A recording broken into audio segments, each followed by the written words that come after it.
So I can't go out of my way to tell you that I'm thrilled with the idea. Now, it doesn't mean that he's a bad coach. It doesn't mean that he's the worst coach ever. It doesn't mean that it's bound to be a failure.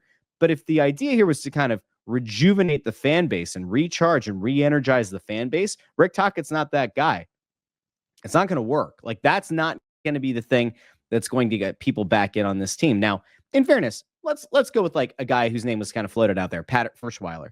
Ferschweiler's name recognition isn't going to get anybody going. Then you say, all right, well, he won a national championship. And then you're going to have some detractors who say, well, Hackstall came out of college and that didn't work. And you go, all right, but Hackstall didn't win the national championship. Ferschweiler just did. Ferschweiler's also been an assistant coach in the NHL before. Name recognition wise, I don't know if it really matters if it gets people going.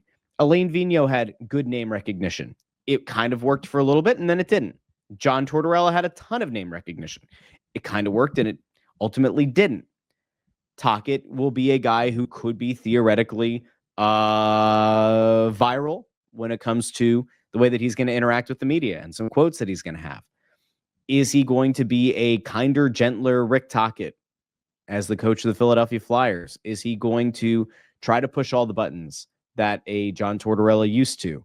What's it going to look like? Is it ultimately going to lead this team to the postseason and not just get them to the playoffs, but help them to build them into that Stanley Cup contender over an extended period of time, which is what the whole idea, the whole plan has been since Danny Briere was brought in? I'm just not sure.